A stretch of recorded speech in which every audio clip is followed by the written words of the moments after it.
Hai, Assalamualaikum. Bertemu kembali bersama dengan saya, Rusdi Rusli.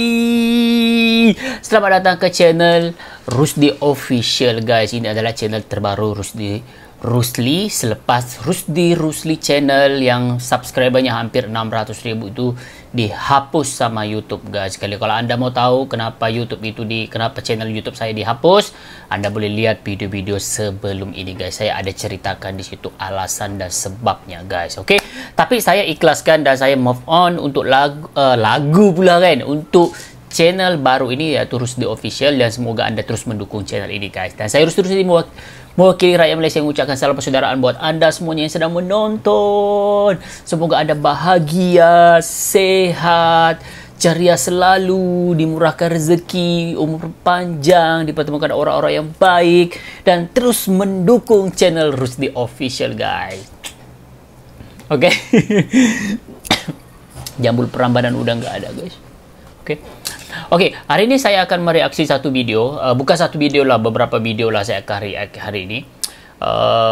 Saya kurang tahu juga kenapa rakyat Indonesia ramai yang mahu saya mendengar video-video tentang bahasa Melayu, bahasa Malaysia, bahasa Indonesia begitu. Tujuannya mungkin kerana mereka melihat mungkin saya bisa menjadi salah seorang yang boleh memberitahu kepada teman-teman di Malaysia yang lain untuk kita sama-sama memperjuangkan kehebatan nilai bahasa Malaysia itu sendiri, guys. Kerana bahasa Indonesia itu terangkat menjadi besar itu kerana rakyatnya yang bangga menggunakan bahasa Indonesia. Jadi kalau rakyatnya sendiri sudah bangga menggunakan bahasa Indonesia, semestinya orang lain juga akan ikut bangga menggunakan. Termasuk saya, kerana saya begitu antusias, guys, untuk belajar bahasa Indonesia. Sampai saat ini, inilah bahasa Indonesia saya. Mungkin belum cukup perfect, belum cukup sempurna, tapi saya akan terus belajar dan terus belajar, guys. Oke, ayo kita sama-sama saksikan video ini seperti apa. Judulnya seperti, wah, Profesor Malaysia ini lebih suka bahasa Indonesia ketimbang Melayu. Jadi saya juga penasaran, suka dari segi apa? Mungkin dari segi kata-katanya, dari segi mempromosikan bahasa Indonesia gimana, cara Indonesia itu diangkat dan sebagainya. Mungkin banyak jenis sukanya. Jadi ayo kita sama-sama saksikan video seperti apa. Dan pas anda menonton video ini, tinggalkan komentar anda, guys. Let's go dengan kiraan 3, 2, 1, jom. Profesor Malaysia ini lebih suka bahasa Indonesia ketimbang Melayu. Jadi saya jadi penasaran, guys. Hai guys, jumpa lagi. Hai. Kali ini kita masih membahas bahasa Indonesia dan bahasa Malaysia. Bahasa Melayu Malaysia dan bahasa Indonesia amatlah berbeda dari jumlah penutur hingga perannya bagi negara masing-masing. Tentu saja bahasa Indonesia lebih berhasil ketimbang bahasa Melayu Malaysia. Bahasa Indonesia juga bersifat terbuka atau inklusif, sedangkan bahasa Melayu bersifat eksklusif atau seolah hanya milik kaum Melayu. Video berikut ini menggambarkan hal itu. Yuk kita simak ya. Ayo kita sama-sama nonton. Dalam masa kita bersemangat, orang panggil semangat hangat-hangat, semangat hangat-hangat nak kata teh ayam, tak boleh lah semangat apa semua sekali. Saya tidak nak mengkritik ni, tetapi saya merasa perlu kepada satu jaminan yang lebih kukuh. Orang-orang Cina dalam negara kita ini, mereka sedang giat yang tak pandai bahasa Mandarin. Mereka sedang berusaha betul-betul belajar bahasa Mandarin dengan keyakinan bahawa bahasa Mandarin adalah bahasa yang boleh menyatukan mereka semua. Yang kedua, bahawa bahasa Mandarin itu adalah bahasa ekonomi. Bahasa ekonomi di kalangan masyarakat Cina. Ini saya ada kawan-kawan Cina yang saya tidak memfitnah lah. Maknanya mereka percaya, dia kata kalau dulu saya terpaksa belajar bahasa Inggeris kerana kalau tanpa bahasa Inggeris saya tak boleh cari makan. Okey, masa Inggeris. Bahasa Inggeris. Tetapi masa anak cucu saya sekarang ini, dengan bahasa Mandarin ini, anak cucu saya boleh hidup kerana kita boleh bergantung di bawah perkembangan politik dan ekonomi yang ada di negeri China. Jadi maknanya saya rasa tanpa apa-apa pun orang akan belajar bahasa Melayu kalau sekiranya ada nilai. Ada nilai, harus ada nilai yang diberikan, nilai ekonomi, nilai hidup. Tapi kalau setakat nostalgia ataupun kisah silam, sekadar budaya, Jadi sejauh mana jaminan orang yang sedang menyokong dengan simposiumnya, dengan seminarnya, dengan semangat pada hari ini, apakah perancangan kita, kita buat satu seminar simposium, kemudian kita bawa kepada kerajaan, kita beri kepada kerajaan, orang panggil menyatakan sesuatu yang sudah pun dimaklum. Ya, saya sebentar ya guys. Sebentar guys, kalau tadi saya kurang tahu ada itu profesor mengatakan kalau bahasa Mandarin itu adalah nilai ekonomi. Alasan saya kenapa saya belajar bahasa Indonesia pertama sekali adalah saya kan orang yang bisnis juga ya guys. Mentalnya bisnis. Jadi Indonesia itu kan pasarannya besar guys, dan kita paham bahwa orang Indonesia itu suka kalau orang negara lain belajar bahasa Indonesia. Jadi melihat dari segi konsep bisnis guys, konteks bisnis, saya pikir Indonesia itu bisa kita masuk, bisa kita bergaul dengan rakyatnya, warganya apabila kita menguasai bahasanya. Itu salah satu alasannya guys, selain daripada karakter orang Indonesia yang baik, selain daripada wisata alam, makanannya, kulinernya Indonesia itu yang banyak dan sebagainya. Salah satu yang membuatkan saya begitu semangat belajar bahasa Indonesia itu adalah pasarnya itu luas guys, orangnya banyak. Ada satu lagi, saya bahasa Indonesia itu senang guys, senang untuk kita paham, senang untuk kita belajar, senang, tidak terlalu sulit guys. Kalau saya kurang tahu kalau orang lain, tapi kalau tanya pribadi saya, bagi saya bahasa Indonesia itu mesra begitu, nggak terlalu sulit untuk kita belajar guys. Keren. Kita lanjut. Orang Cina merasakan bahawa bahasa Mandarin itu ada nilai. Saya amat setuju. Sebab walaupun mereka kumpulan minoriti di Malaysia dan juga dalam masa yang sama mereka tidak mengharapkan bantuan kerajaan dan sebagainya, mereka yakin dengan bahasa mereka. Sebab katanya ada negara besar. Tapi Malaysia ini yang diperintahkan oleh orang Melayu, yang ada sejarah peradabannya, yang terbukti bahasa Melayu telah digunakan dalam perjanjian-perjanjian besar di peringkat antarabangsa. Kenapa mereka terang nanti? Saya nak tanya, siapa yang sebenarnya tidak menilai bahasa Melayu ini? Siapa yang sebenarnya yang tidak memberi penghormatan kepada bahasa Melayu ini? Siapa yang sebenarnya yang tidak memertabatkan bahasa Melayu ini? Minta maaf, saya bila bercakap tentang bahasa ni, terutama bahasa Melayu. Semangat, satu semangat. Tak apalah nanti duduk di BP nanti. Yang keduanya, sebab saya melihat sekarang ini orang Melayu, ulama-ulama Melayu telah berjaya mengislamkan bahasa Melayu. Maksudnya membawa nilai-nilai Islam di dalam bahasa Melayu itu sehingga menjadikan bahasa Melayu itu jati diri mereka. Islam itu menjadi jati diri mereka melalui bahasa. Saya dah sebut lama kat sini. Misalnya perkataan adab, perkataan akhlak, perkataan adil, perkataan amanah, semua ini adalah istilah-istilah yang diambil dari Al-Quran, yang bersifat maknawi, yang nak faham maknanya perlu dirujuk kepada Al-Quran dan hadis dan ulama-ulama yang muktabar untuk membicarakan tentang adab, akhlak dan sebagainya. Sebutlah siapa-siapa yang nak sebut di akhlak ini tak dirujuk kepada rootnya, maka tidak akan bermakna. Orang Melayu akan tolak. Tetapi mudah-mudah hari ini kita ketepikan bahasa ini dan kita ambil bahasa Inggeris. Perkataan maklumat kita gantikan dengan informasi. Perkataan pada saat itu jadikan momen dan sebagainya. So siapa sebenarnya yang merendahkan nilai ini? Siapa guys? Itulah guys sifat bahasa Melayu Malaysia yang terkesan hanya dimiliki oleh kaum Melayu. Hal itu karena bahasa Melayu juga dikaitkan dengan Islam. Dikaitkan dengan Islam. Jika ada profesor Malaysia yang tampaknya lebih menyukai bahasa Indonesia. Yuk kita lanjut ya. Kebimbangan saya adalah... Sebentar guys, saya juga pernah dengar teman saya guys. Kan sebelum ini saya membahas banyak tentang bahasa guys. Dia sempat menyoal saya seperti ini guys. Kau tahu gak bahasa Melayu itu apa?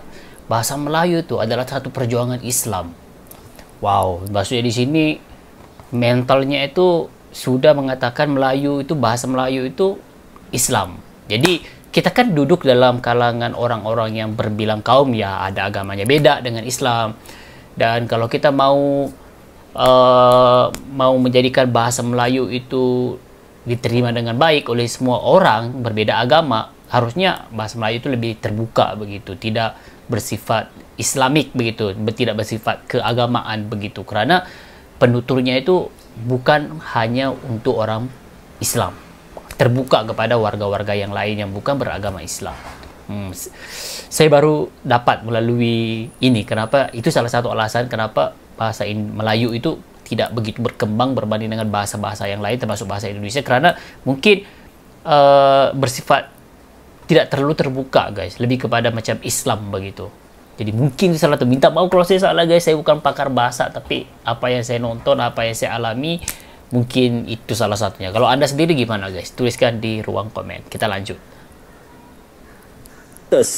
Gelombang semangat mutakhir ini sifatnya sekali air bah, sekali pantai berubah. Nanti bersilih ganti Perdana Menterinya.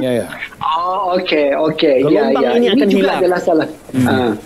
Ini juga adalah salah satu masalah sebenarnya kenapa kita sangat sukar untuk mendaulatkan bahasa kebangsaan, disebabkan perubahan-perubahan polisi itu sekejap berubah dan sekejap tidak. Walau bagaimanapun ini adalah perkara yang kita tidak boleh kawalkan, sebab pertukaran Perdana Menteri, bagaimana mereka berfikir dan menggubal polisi, orang kata that is beyond us lah, macam kita tidak dapat kawal. Tapi Tuan Syed, kalau boleh izinkan saya bercakap tentang beberapa perkara lagi yang menjadi kekangan kepada pengembangan untuk menjadikan bahasa Melayu itu dia lebih inklusif kepada masyarakat Malaysia. Maka kalau boleh izinkan saya, sebab saya sendiri merasainya. Yang pertama sekali, kita sebenarnya sedar atau tidak sedar, pejuang bahasa Melayu itu sendiri yang kadang-kadang menyebabkan bahasa Melayu kita ini sukar untuk dikembangkan. Kita kata bahasa kebangsaan dan sebagainya. Sebagai contohnya, saya bagi tahu kita tahu bahawa di Malaysia kita ni adalah berbilang kaum dan juga berbilang agama. Tapi sedar atau tidak, kadang-kadang apabila kita mempromosikan bahasa Melayu, kita agak mengislamkan, mengaitkannya dengan Islam tu. Ya betul, saya kata bahawa, tapi pada saya bahasa ini tidak ada agama, tidak ada agama. Universal. Jadi kita bercakap tentang bahasa Melayu, dia adalah bahasa sepunya bagi semua komuniti. Dalam kita punya bahasa, dalam sastra pun, sastra Melayu, bila dalam sastra Melayu, Dewan Bahasa sendiri telah pun menentukan bahawa ini adalah kriteria-kriteria yang kita anggap sebagai sastra Melayu. Dan dia bukan hanya melihat kepada bahasanya, kepada mediumnya, tetapi juga kepada kandungannya. Saya tahu ni sebab dulu saya pernah satu buku tentang puisi daripada komuniti penulis Sabah yang berbilang kaum kan, dan dia 2 tahunlah tertangguh di DBP hanyalah tentang mempertikaikan tentang beberapa istilah yang digunakan yang dikatakan bahawa dia adalah bersifat khurafat, dia adalah menentang Islam dan sebagainya. Kalau kita kata bahawa bahasa Melayu ini hanyalah untuk milik dan nuansanya adalah Islam, itu yang kita kata penolakan nanti akan juga berlaku kan. Itu yang pertama. Kedua, satu lagi Tuan Syed, kalau saya boleh sentuh, kadang-kadang ni saya rasa bahasa Melayu ni dia kurang organik lah. Kita ni tidak macam bahasa Indonesia kita ni kadang-kadang tu terlampau orang kata menekan tentang aspek-aspek yang kecil, sedangkan pada saya bahasa Melayu ini nuansanya adalah pada semangatnya sebagai bahasa Melayu. Perkataan-perkataan spesifik tertentu itu tidak semestinya, sebab itu berubah, mana-mana bahasa pun dia sentiasa berubah. Bahkan kalau kita kata bahawa kita mahu bahasa Melayu yang tulen yang macam mana, di mana kita punya penanda aras, adakah zaman Hang Tuah, zaman Tunteja atau zaman pra kemerdekaan tahun berapa sekian-sekian kan. Kalau kita menyusur ni kan dia sentiasa berubah. Tapi ini contohnya ini saya tidak ada, saya secara personal saya tidak ada masalah, tetapi saya tahu ia menjadi masalah kepada ramai orang, terutama sekali di kalangan kawan-kawan saya sebagai saintis lah. Bila melihat kepada penulisan dalam bahasa Melayu, dari dan daripada pun menjadi satu isu besar, ialah dan adalah pun menjadi satu isu besar. Demi untuk penggunaan macam tu yang telah pun membumi menjadi organik bertahun-tahun, tiba-tiba semua tidak nikan. Dan itu sebenarnya mematikan semangat, sebab kita bukannya melihat kepada penggunaan bahasa Melayu itu dalam konteks intelek yang besar, nuansanya adalah bahasa Melayu. Kita terlalu rinci kepada hal-hal yang pada pandangan saya, minta maaf lah, pada saya adalah agak remeh. Mungkin dua tokoh kita di sana tu adalah dia tidak bersetuju, tapi pada saya kalau kita ingin memperjuangkan bahasa Melayu, dia mestilah bersifat inklusif. Dia mestilah mesra kepada kepada penutur, kepada penggunanya. Kerana itulah ciri bahasa sebenarnya yang dapat diterima secara lebih meluas. Kan?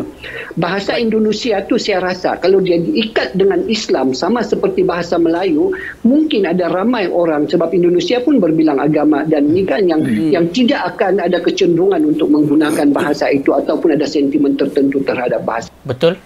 Begitulah guys pendapat profesor dari Sabah yang lebih menyukai sifat bahasa Indonesia yang lebih terbuka. Karena sifat itu pula bahasa Indonesia jauh lebih berkembang dibanding bahasa Melayu Malaysia. Terima kasih sudah menonton sajian kami, sampai jumpa lagi. Oke guys, begitulah perbahasan ataupun perbualan tentang bahasa Melayu Malaysia, tentang kenapa bahasa Melayu itu tidak begitu berkembang berbanding dengan bahasa-bahasa lain di dunia seperti bahasa Indonesia guys. Jadi apa yang saya dapat daripada perbincangan ini adalah bahasa Melayu itu kenapa dia tidak berkembang, tidak diterima dengan baik kerana dia bersifat inklusif guys, bersifat Islamik. Kerana sepatutnya bahasa itu tidak ada agama. Semua orang bisa menuturkan bahasa Indonesia, bahasa Melayu begitu. Jadi itu salah satu alasan kenapa bahasa Melayu itu tidak begitu berkembang berbanding dengan penuturnya tidak begitu banyak. Okey. Nilainya lagi mungkin sebabkan tidak ada nilai yang membuatkan bahasa Melayu itu mereka cuma melihat Melayu itu orang Melayu begitu. Itulah nilai bahasa Melayu. Penuturnya bahasa Melayu beragama Islam, tidak bersifat terbuka, berbeza dengan bahasa Indonesia seperti yang disebutkan tadi, lebih organik, lebih terbuka dan mesra begitu. Okey, agak mesra. Seorang profesor saintis ya mengatakan tadi kalau bahasa Indonesia juga dikaitkan dengan agama, pasti orang Indonesia juga tidak akan menggunakan bahasa Indonesia kerana di Indonesia itu bukan cuma bahasa orang Islam yang ada di situ, berbilang bangsa agama yang ada di situ. Jadi bagi saya ini yang harus dipelajari, harus diperbaiki oleh orang Malaysia, oleh pemimpin-pemimpin Malaysia agar bahasa Melayu itu bisa diterima oleh semua lapisan masyarakat. Belum ada istilah terlambat untuk memperbaiki semuanya. Selagi mana ada nekat, ada tekad dan sebagainya, pasti semuanya akan baik-baik saja. Mungkin cuma perlu disusun balik, promosikan balik, dan buat promosi balik agar bahasa Melayu itu diangkat menjadi bahasa yang lebih popular, menjadi bahasa yang membanggakan rakyat Malaysia itu sendiri guys. Okey, jadi itu saja untuk kali ini. Kalau ada lagi opini anda, tuliskan di ruang komentar. Kalau ada lagi video-video yang mau saya anda react, anda boleh tuliskan di ruang komentar juga. Sampai ketemu lagi dalam video seterusnya. Terima kasih yang menonton sampai detik ini. Dadah.